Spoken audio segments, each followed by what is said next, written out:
మన ఈ క్యాంపస్కి ప్రత్యేకంగా అతిథిగా విచ్చేసినటువంటి శ్రీ తనికెళ్ళ భరణి గారు సినీ రచయిత, కథకులు, నటులు, అనేకమైనటువంటి అవార్డులు తెలుగు చిత్రసీమలో పొందినటువంటి మహామహిషి అయినటువంటి శ్రీ భరణి గారిని వారి యొక్క అమూల్యమైన సందేశాన్ని సభా ప్రాంగణానికి అందజేయాల్సిందిగా కోరుచున్నాను. Please welcome sir.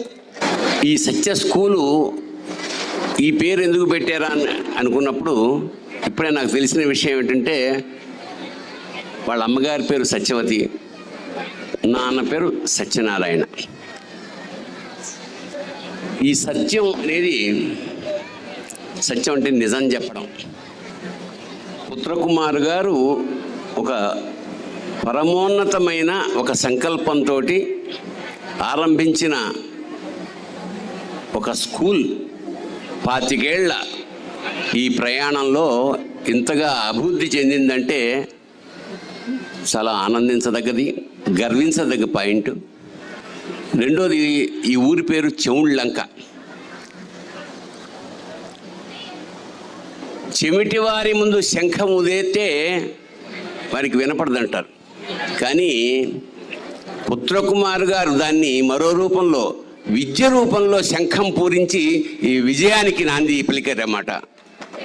ఆ పుత్రకుమార్ గారు ఆ విషయంలో ఇందాక అయినట్టు సిల్వర్ జూబ్లీ కాదు, గోల్డెన్ జూబ్లీ, డైమండ్ జూబ్లీ కూడా చేయాలి, చేసుకుంటాను మనస్ఫూర్తిగా పరమేశ్వరుని ప్రార్థిస్తూ, చదువుది ఎంత కలిగిన రసజ్ఞత ఇంచుక లేక ఉన్న ఆ చదువు నిరర్ధకంబు. ఎంత చదువుకున్నా సరే రసజ్ఞత అంటే లేకపోతే కనుక వేస్ట్, ఆ చదువు వేస్ట్. పదునుగా మంచి కూర నలపాకము చేసిన అయినా అందు ఇంపొదవడి ఉప్పు లేక రుచి కలగగా నేర్చుటయ్య భాస్కర అంటాడు భాస్కర శతకంలో. ఎంత మంచి కూర వండుకున్నా అందులో ఉప్పు కనుక తక్కువైతే ఆ రుచి ఉండదు, ఎక్కువైతే తినలేము. అందుకే సంస్కృతంలో ఉప్పుని రుచి అంటారు. ఈ ప్రస్తావన ఎందుకు చేశారంటే సంస్కారం అని స్కూల్ పెట్టడం. ఎందుకంటే మన మన భారతీయ సాంప్రదాయం ప్రకారం మాతృదేవో భవ, పితృదేవో భవ, తర్వాత అతి ముఖ్యమైన స్థానాన్ని ఆక్రమించిన వాడు గురుదేవో భవ, ఆచార్య దేవో భవ, అతిథి దేవో భవ అన్నారు. ఆచార్య అంటే ఆచార్యుడు అంటే ఆచరించేవాడు, తను ఏదైతే చెప్తాడో అది ఆచరించదగ్గదే చెప్పేవాడు కాబట్టి ఆచార్యుడు. కాకపోతే పుత్రకుమార్ గారు పుత్రుడై వాళ్ళ తల్లిదండ్రుల్ని జ్ఞాపకం పెట్టుకుని వాళ్ళకి సప్తతి అంటారు, 70 సంవత్సరాల పండగని సప్తతి అంటారు.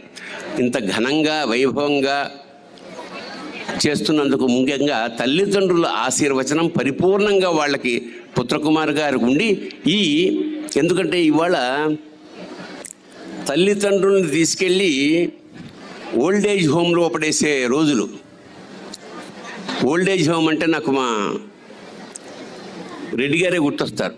అలాగే ఇందాక చదువు, నేను పెద్ద చదువుకోలేదన్నాడు, ఇందాక చెప్పింది ఆ పద్యం ఆయన కోసమే. చదువుది ఎంత చదువున్నా సంస్కారహీనంగా ఉంటే వాడు PMA PhD అయినా వేస్ట్.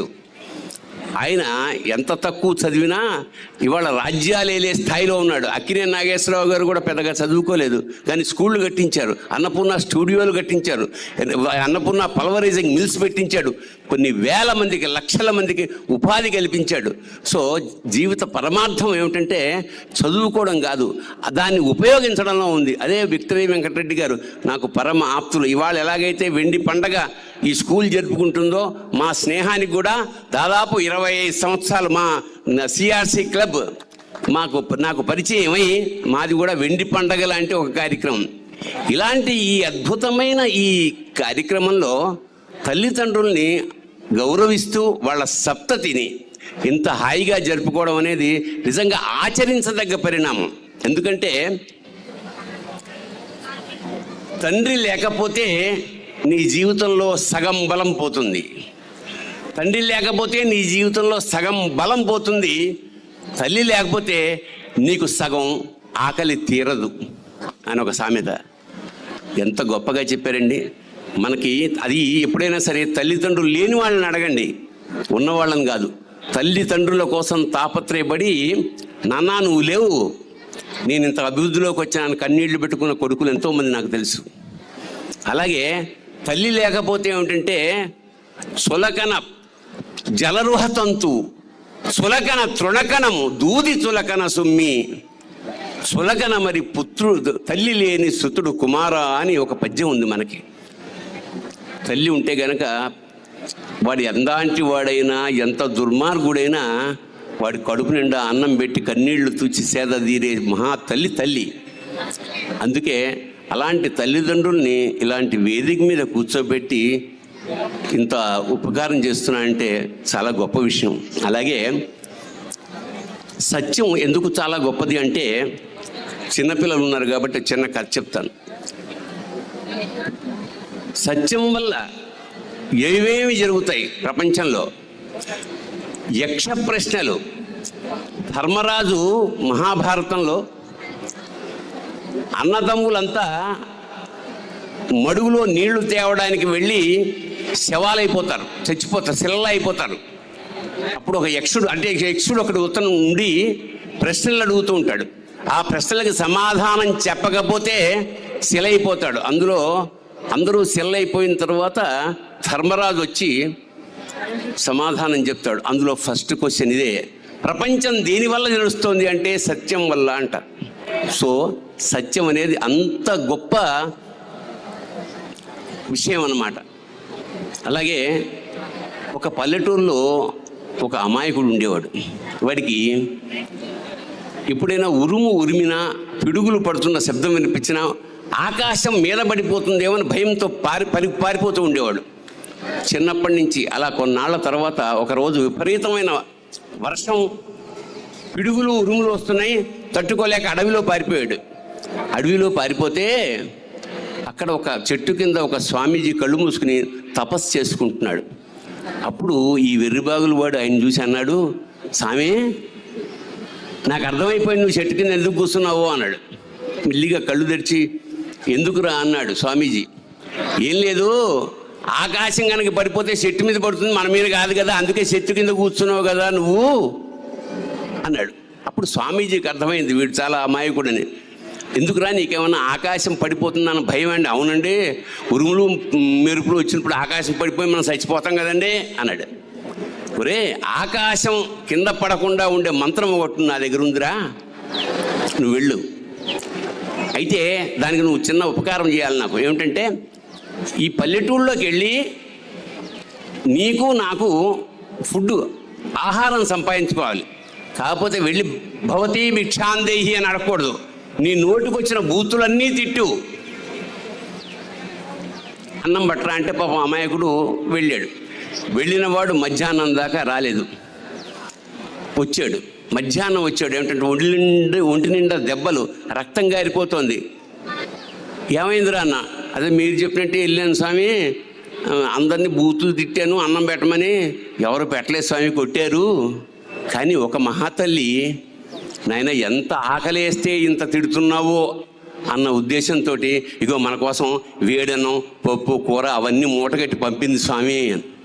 అప్పుడు స్వామీజీ అన్నారు, రే అలాంటి మహాతల్లులు నలుగురుంటే ఆకాశం పడదురా అన్నాడు. అంటే సత్యానికి ఉన్న గొప్పదనం అంత గొప్పది సత్యం అన్నమాట. అలాగే ఇవాళ ఈ విద్యార్థులు 2-3 చిన్న విషయాలు చెప్పి, చదువు కేవలం ఇందాక ఆవిడ చెప్పారు మంచి మాట, కేవలం మార్కులు సంపాదించే విద్య మనకొద్దు, జ్ఞానం తెలివితేటలు సంపాదించే విద్య కావాలి. ఎందుకంటే కేవలం మార్కులు సంపాదించడం వల్ల జరిగే పరిణామం ఏమిటంటే బాగా చదువుకుంటాడు, ఫస్ట్ మార్కులు వస్తాయి, తర్వాత అమెరికాకి వెళ్ళిపోతాడు, అక్కడి నుంచి వాడు రాడు, డాలర్స్ పంపుతాడు కొన్నాళ్ళు, ఆ తర్వాత మనిషి పోయినారా అని స్థితి దురదృష్టం ఇవాళ ఏర్పడుతోంది. అంచేత చదువుతోటి సంస్కారం కూడా మనకు కావాలి. అంచేత శ్రీ సత్య స్కూలు చదువుతో పాటు ఇందాక వాళ్ళ రిపోర్ట్లో చెప్తున్నారు ఆయన, చదువుతో పాటు లలిత కళలు, పాటలు, డ్యాన్సు, నాటకాలు, అలాగే శరీర దారుఢ్యాని కోసం కరాటే, ఇలాంటివి కూడా నేర్పుతున్నందుకు చాలా సంతోషంగా ఉంది.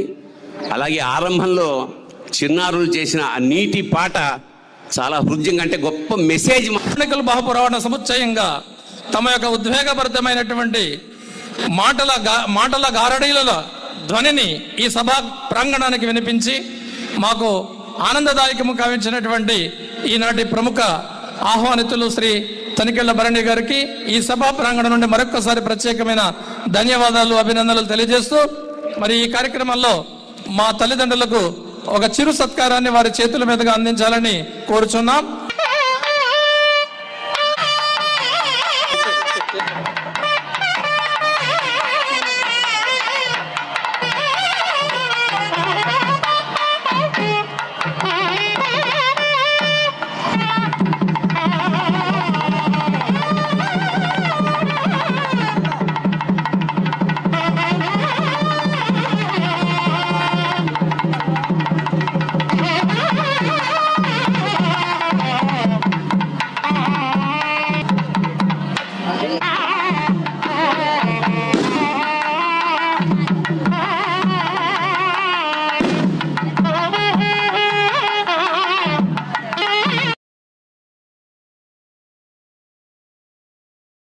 తల్లిదండ్రుల గురించి ఇంత చక్కగా మరి రెండు కలిసి రావడం కూడా వాళ్ళకి ఆనందం.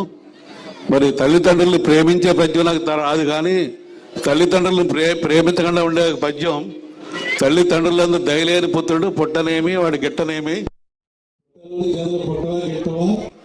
విశ్వదాభిరామ వినురామ అన్నట్టుగా.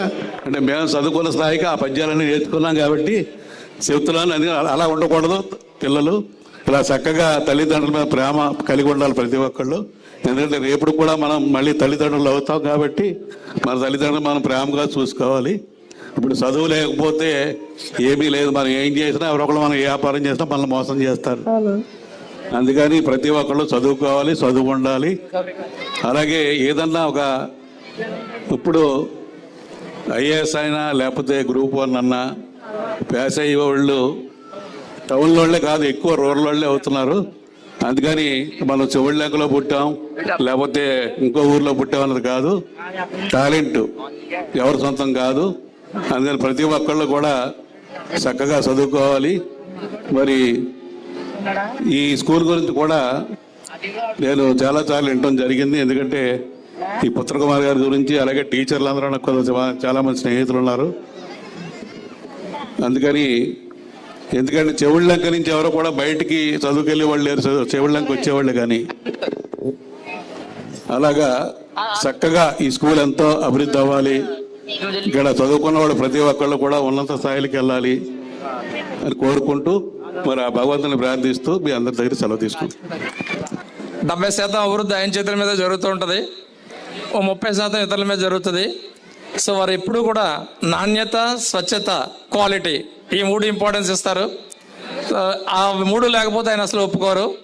ఇంచుమించుగా 800 నుంచి 1000 వర్కర్స్ ఆయన దగ్గర పనిచేస్తారు. నా అంచనా ప్రకారంగా 1000 వర్కర్స్కి ఆయన అధినేత. ఎప్పుడు కూడా సార్ మీరు మంచి ఒక స్థాయిలో మిమ్మల్ని చూడాలనుకుని మేము అంటే ఎందుకు ఇంకో స్టోర్ పెడితే ఇంకో 15 మందికి మేము ఉపాధిస్తాం కదా అంటారు ఆయన. సో ఎప్పుడు జనానికి ఏ విధంగా ఉపయోగపడాలి, ఎవరికి అవకాశాలు ఇవ్వాలని ఆలోచించేటటువంటి మనస్తత్వం కలిగినటువంటి మహామనిషి శ్రీ విక్టరీ వెంకటరెడ్డి గారు. వారికి ప్రత్యేకమైన అభినందనలు, ధన్యవాదాలు మరి తెలియపరుస్తున్నాం.